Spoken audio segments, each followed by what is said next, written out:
Donc voilà, je laisse la parole à ma collègue Catherine pour débuter cette petite entrevue. Oui, fait que tu dis que tu viens de ce coin de l'Est de la France qui est semblement un peu méconnu, mais bon, je ne suis pas si certaine. Mais est-ce que d'où tu viens, dans ta famille, dans cette région-là, est-ce qu'il y a une importance particulière à l'environnement? Est-ce que c'est quelque chose qui est représenté et qui est important dans les valeurs des gens de ce coin-là?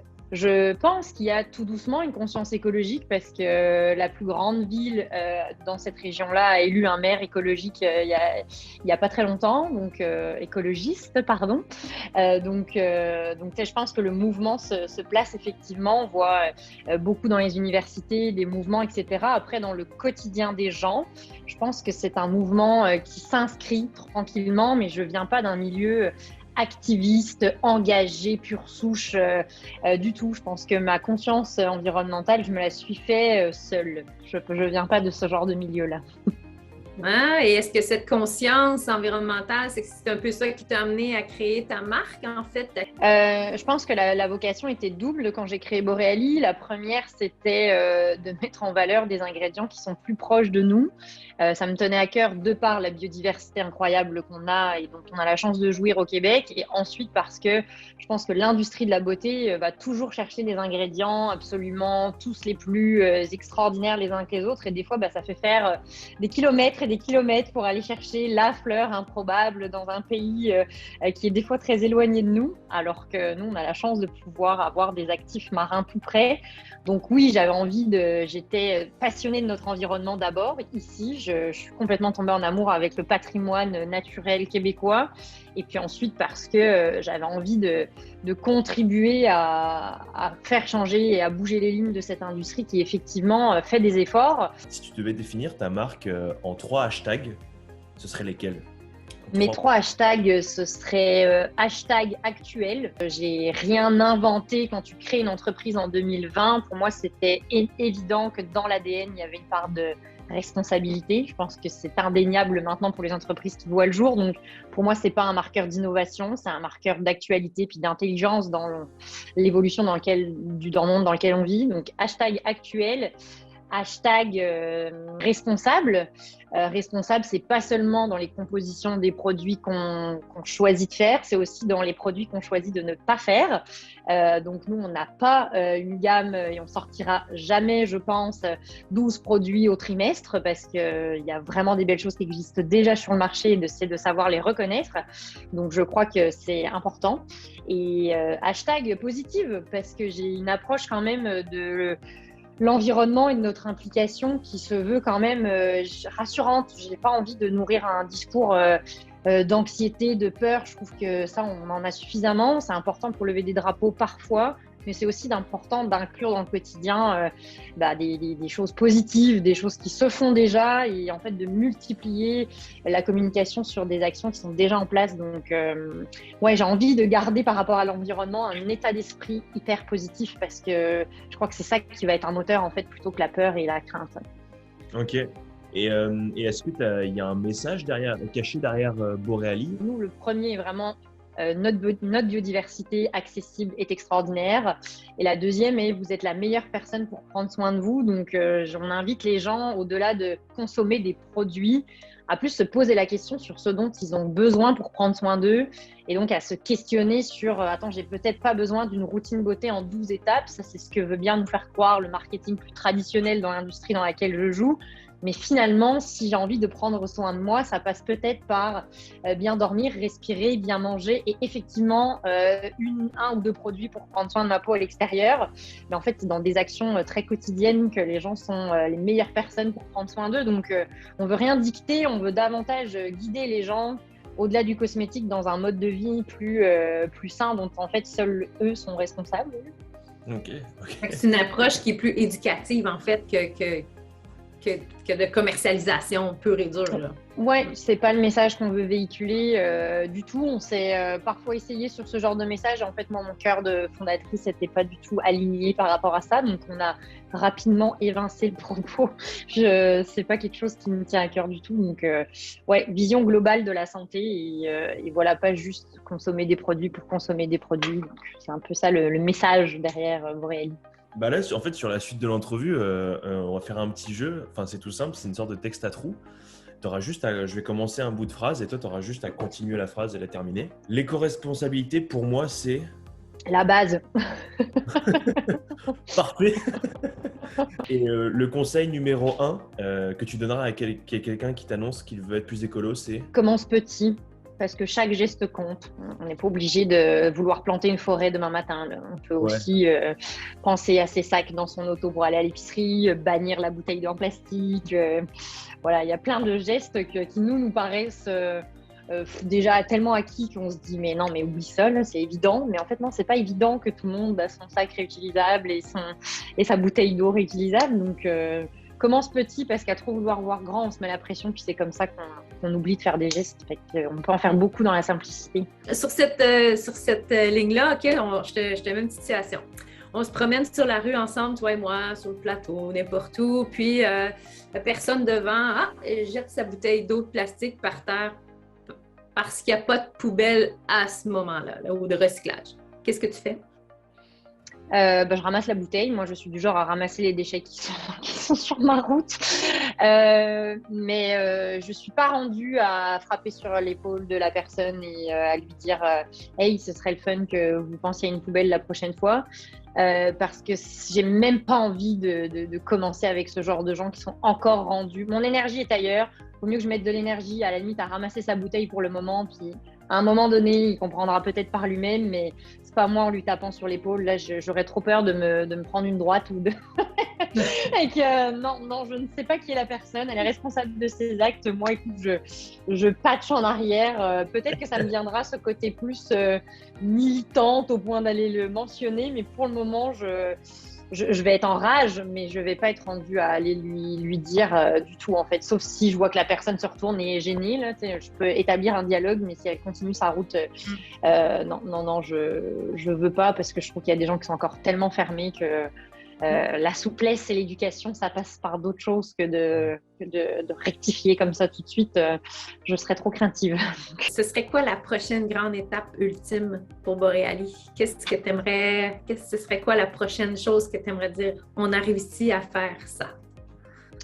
Alors moi, dans le long terme, c'est vraiment de revenir à des pots rechargeables. Je pense que ça, c'est quelque chose qui m'a toujours tenu à cœur au jour 1. En fait, j'avais la naïveté de penser que c'était possible au jour 1. Sauf qu'en fait non, parce que c'est des termes de coûts, de moules industriels qu'il faut faire couler. Bon bref, c'est très complexe en termes de packaging, de rester plus proche du zéro. Donc ça, c'est une ambition profonde. Et moi, je me demandais justement, à part ta marque, pour toi, quelle autre marque éco-responsable tu admires ou laquelle t'inspire le plus en fait? Moi, j'aime beaucoup la marque Unscented Company de Annie Rouleau. Par les valeurs, justement la sobriété dans laquelle elle s'inscrit, le minimalisme, voilà, c'est fait ici, les bouteilles, s'il y a des recharges de lessive, de savon à vaisselle, de tout ce que tu veux. Donc, je trouve qu'elle a déjà mis en place en 8 ans à peu près d'existence quelque chose de circulaire et qui me plaît énormément. Je cite des grands noms, mais j'en ai des plus petites, mais Loop Mission reste quand même une entreprise qui quand même recycle des déchets alimentaires pour en faire quelque chose à valeur ajoutée, des jus, de l'alcool, peu importe, mais je trouve que ça me parle.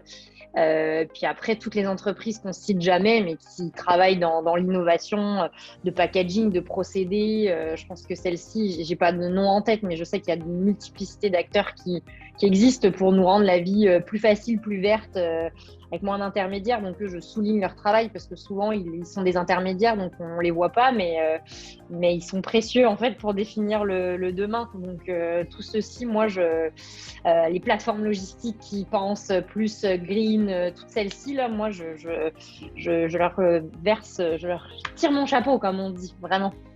Et si tu avais un produit, là je parle de Boreali en général, est-ce que tu as un produit auquel tu es le plus fier? Non. Non, en fait, je suis fière d'avoir gardé le minimalisme. Je suis fière de ne pas avoir cédé au chant des sirènes de l'industrie parce qu'on me l'avait dit, tu verras, une fois que tu es dedans, le client va demander que c'est quand la prochaine nouveauté. Le client insiste beaucoup et effectivement, le client, en quelque sorte, est roi. Mais j'ai toujours tenu mon bout de dire que non, je ne sortirai pas un produit comme ceci en les référant à d'autres marques. Donc, je suis fière, en fait, de la position qu'on a et moi, j'assume très bien que ça va faire 2 ans, au mois de juin 2022, qu'on est sur le marché et qu'en fait, nos nouveautés se comptent sur 2 doigts. Donc, on y est allé à une nouveauté ponctuelle pour le temps des fêtes, en fait, mais c'est tout. Donc, moi, ma fierté, c'est vraiment de m'asseoir sur mes convictions et de voilà, de pas du tout céder à ça. Donc non, sur mes 3 produits, les 3 sont exempts d'emballage autour. On a essayé autant que possible de limiter le plastique. Voilà, on en prend encore, hein, le pot est pas parfait non plus, mais je pense encore là que les pistes d'amélioration, fallait qu'il y en ait quand même. Donc une fois qu'on les a en tête, on peut juste progresser. Donc mon point, c'est de pas commencer parfait, c'est ce que je disais, c'est de commencer. Et puis ensuite de savoir identifier les pistes d'amélioration parce qu'en éco-responsabilité, le zéro n'existe pas, je pense. Il faut quand même avoir conscience qu'on produit un produit. Donc effectivement, il y a une empreinte, mais l'idée, c'est de tendre vers la réduction de l'empreinte et ça me parle et ça me stimule. Fait. Je suis fière du positionnement de la marque plus que d'un produit en particulier.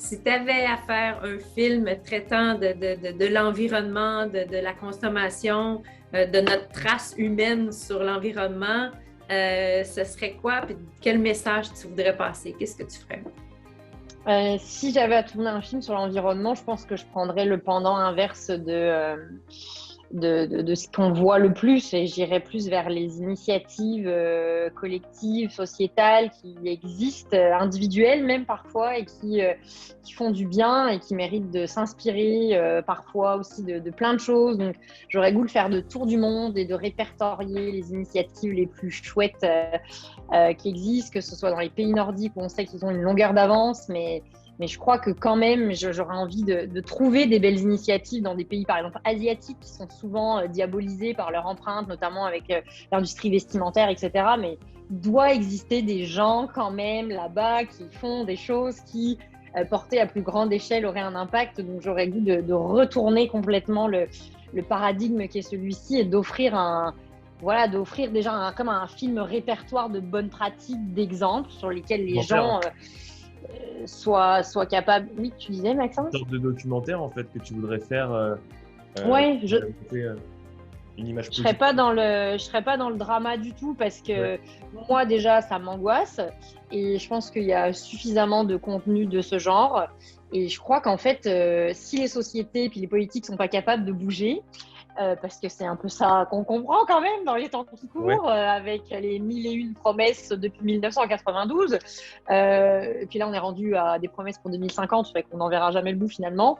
Je pense que c'est nous, en tant qu'individus, qui pouvons faire une différence. Puis toi, plus moi, plus toi, plus moi, plus toi, plus toi, plus toi, plus toi, je pense qu'on est capable de faire une chaîne de petites choses qui ont vraiment un impact. Donc je ferai un film sur ça ou je ferai un film sur l'industrie du recyclage parce que il est plus ou moins pas connu ou en tout cas pas. Tu m'avais dit pas à contre-jour et là je viens de voir que ça a bougé la lumière.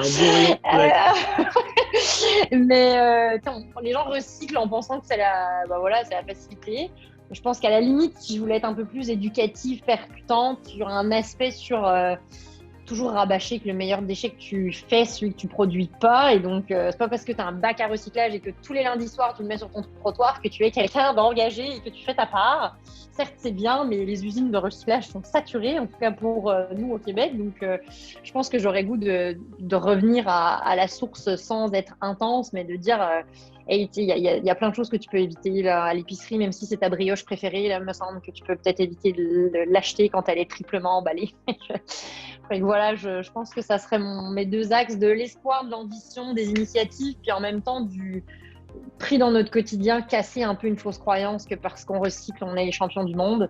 Non, le recyclage, déjà maintenant, mais dans quelques années, ça suffira plus. Donc, essayer de sensibiliser sur ça, ça serait ça mon film. Je sais pas comment j'articulerais ça, mais j'aurais un super réalisateur qui se débrouillerait.